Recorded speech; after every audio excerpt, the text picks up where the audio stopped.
Franklin is Messy by Paulette Bourgeois and Brenda Clark. Copyright 1994 by Paulette Bourgeois. Franklin could count forwards and backwards. He could zip zippers and button buttons.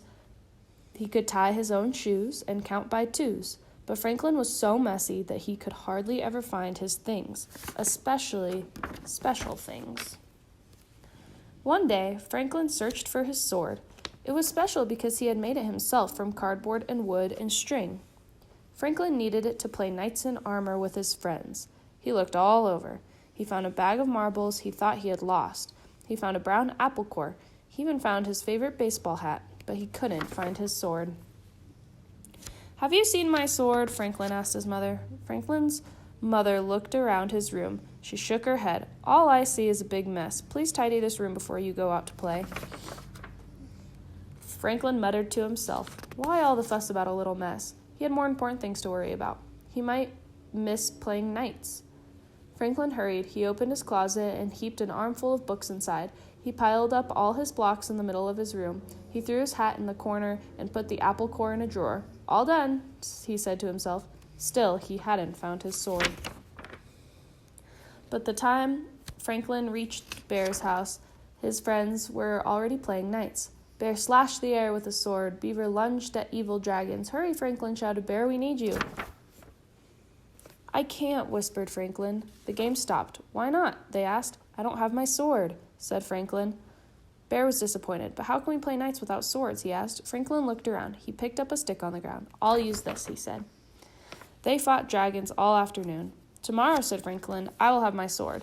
Then we can save Lady Beaver from a fire-breathing dragon." "You are courageous, Sir Franklin and Sir Bear." Beaver slapped her tail down hard. "I don't want to be saved. I want to be a brave knight, too." "All right," said Franklin. "You can be Sir Lady Beaver, and together we will save the king." "You'll need your special sword," said Bear. "Of course," said Franklin. When Franklin got home, his father was annoyed. "I found this in your drawer," he said, holding the apple core. "That's not where it belongs. And I found this hat on the floor. That's not where it belongs either." Franklin threw the apple in the garbage and hung up his hat. Why all this fuss about a little mess? Goose came by looking for a puzzle she had loaned to Franklin. "Can I please have my puzzle back?" she said. Franklin looked. His room was such a mess that he couldn't see the puzzle among the books and crayons and blocks.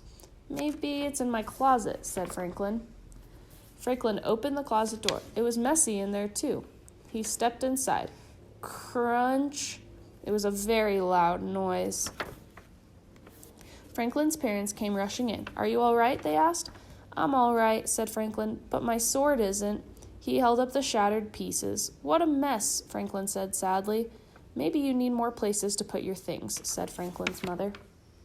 They found boxes in the basement. They painted them and named them Toy Box, Puzzle Box, Costume Box, Block Box. They put books on the bookshelves. Then they put a special hook on the back of the door for a new sword. The tidying up took a long time, but it wasn't so bad because Franklin found lots of things he thought he'd lost.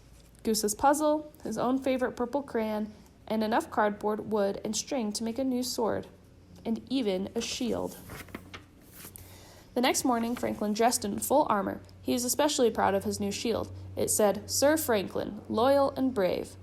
"Sir Franklin," said his mother, "I think you forgot something." Franklin's mother whispered in his ear. Franklin smiled.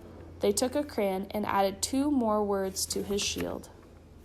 "Sir Franklin, loyal, brave, and neat."